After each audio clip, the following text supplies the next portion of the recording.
Chair now recognizes the Chair of the Subcommittee on Financial Institutions, Mr. Barr of Kentucky, for 5 minutes. Director Vogt, let me offer an alternative perspective from my friend, the gentleman from New York. I wasn't a member when Congress passed the Dodd-Frank Act. Candidly, everyone knows I would have voted against the Dodd-Frank Act had I been here at the time, but I am a member of Congress today.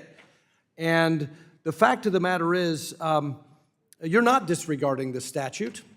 The statute gave you, as the acting director and any director, enormous power, unaccountable from Congress. That was the precise design of the Dodd-Frank law in creating this bureau.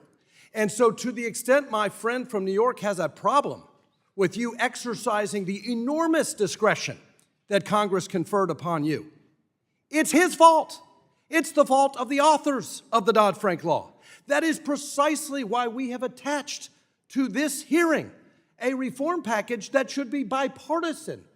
If anyone wants to provide accountability to the Bureau, if anyone wants to rein in your discretion that you have exercised lawfully, it should be the Congress on a bipartisan basis. So whether it's Richard Cordray or Kathy Kroeninger or Chopra or you, sir, we have given to you, my predecessors have given to you in the Dodd-Frank law, all the powers that you are now exercising.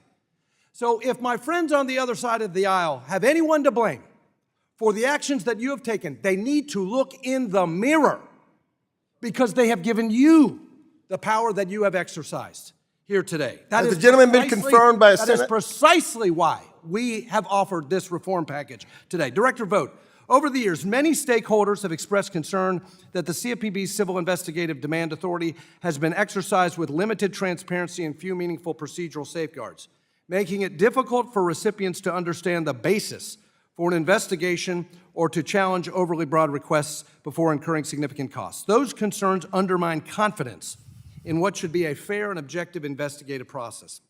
It's why I introduced H.R. 1653, which would strengthen the procedural protections surrounding the CFPB's use of civil investigative demands while preserving the Bureau's ability to investigate legitimate misconduct. Could you discuss how the CID process was abused under your predecessor and how greater transparency and due process in the Bureau's CID process can strengthen both public confidence in the agency and the effectiveness of enforcement efforts? Thank you, Congressman. I mean, when you have a financial regulatory entity that views themselves as a prosecutor and advocate, and they have the tools of the civil investigative demands to be able to open up and get any information they want and go on fact-finding missions, which is what the supervision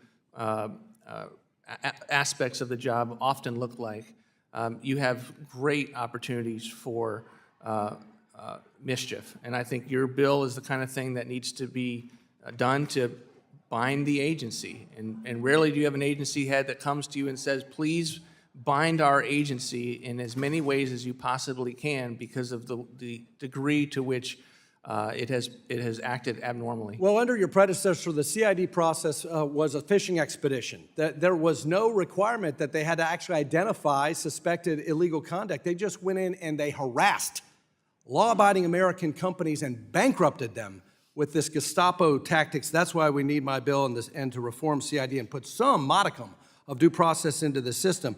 I invite my friend from New York to consider my legislation that would subject the Bureau to the congressional appropriations process. To the extent he thinks you're doing a bad job, again, it's the authors of the Dodd-Frank's law fault because they put you beyond the congressional appropriations process. Could you discuss how bringing the CFPB into the annual appropriations process would strengthen the Bureau's stewardship of taxpayer resources, improve accountability to Congress, and frankly, give my friend, the gentleman from New York, more authority over you?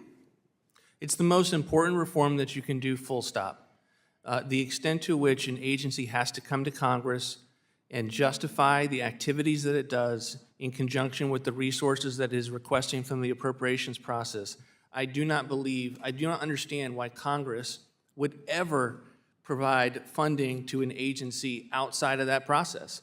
And so it has led to, I think, a cavalier attitude and a swagger on behalf of the CFPB that is ultimately what we've been trying to wind down. Well, I understand that my friends on the other side of the aisle are disappointed in your leadership I was disappointed with your predecessor's leadership. If we care about making this agency accountable and less partisan, let's join together in a bipartisan manner and reclaim the power of the Gentleman's time has purse expired. over this agency. I yield back. Chair recognizes the ranking